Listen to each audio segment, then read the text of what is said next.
Hi folks, welcome back. Thank you for watching. Please do hit subscribe if you haven't done so yet. That would be fantastic. So, Strat. Today guys, this is my Partscaster Strat that I bought from a guitar shop on Denmark Street in London back in 2012. And when I bought this guitar, the only thing I was told about the pickups is that they were Swedish hand-wound pickups. That's all I knew. So I typed Swedish hand-wound pickups into Google, and the only real manufacturer I could find was Lundgren pickups. So I took some photos of these pickups and sent an email to Johan Lundgren, and he got straight back to me saying, yep, these are his pickups and they are replicas of the early 60s Strat pickups. Now recently I've wanted to explore some different Strat sounds, because out of the main food groups of guitars, the Tele, Les Paul, Strat, the Strat is the one that I get on with the least. I do like them, but I generally prefer a Tele or a Les Paul. So I wanted to play around with the pickups and get some different sounds. So I've just put in these, which are the Oil City Origin 54s. And these are exact replicas of the first ever 1954 Strat pickups. So I want to do a before and after today, showing you the difference between 50s pickups and 60s pickups. But to be honest with you, I've just shot the footage. I'm doing the intro after. And one thing I wanted to point out before I show you guys the footage is with the Oil City pickups there is some fairly substantial tuning issues with this guitar.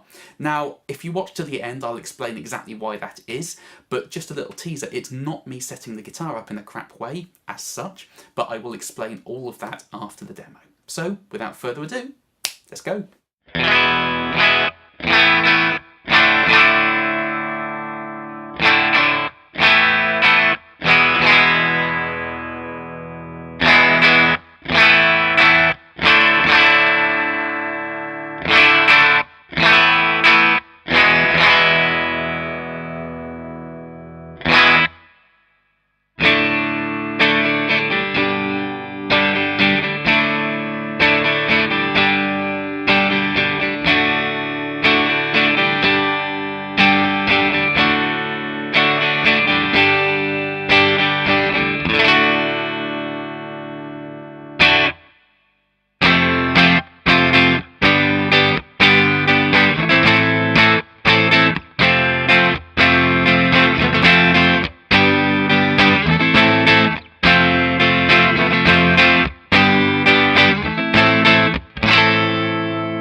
These Oil Cities are good, aren't they? I really love these pickups. They're definitely staying in this guitar long term. So what are the big differences between 50s and 60s Strat pickups? Well, the overwhelming difference to me is that the Oil Cities have a much higher output than the Lundgrens, and they have slightly more fizz in the upper mid-range. Part of that is the output driving the pedals and the amp slightly harder and getting a bit more breakup, but also a voicing of the pickups as well. They seem to have a bit more buzz in the upper mids. So which do you guys prefer? Please do comment underneath and let me know. I do love chatting nerdy guitar stuff with you guys. Now, at the start of the video I said I was going to tell you why this guitar's sounding out of tune with the Oil City pickups, and it all has to do with the strength of the magnets in the pickup. So what's happening there is I kept the pickup heights exactly the same for both the before and after with the Lundgrens and the Oil Cities, but because these pickups here are higher output and the pole pieces stand slightly higher, not much so but enough to make a difference, what's happening is the magnets are pulling down on the strings and bending them in and out of tune depending on what I'm doing. It's much more noticeable on the lower strings because they have much more mass to be pulled by the magnets, but it's happening all over the place, and that's why this guitar was sounding a bit seasick with the Oil Cities. So the first thing I do once I turn the camera off now is I'm going to drop these pickups down so they're working with this guitar, but I just kept them at the same height to give a exact comparison between the 50s and the 60s, but these are too high for the setup of this guitar, so they're going down. So thank you ever so much for watching, guys. Please do hit subscribe if you haven't done so yet, because that really does help, and I will see you next time. Bye bye.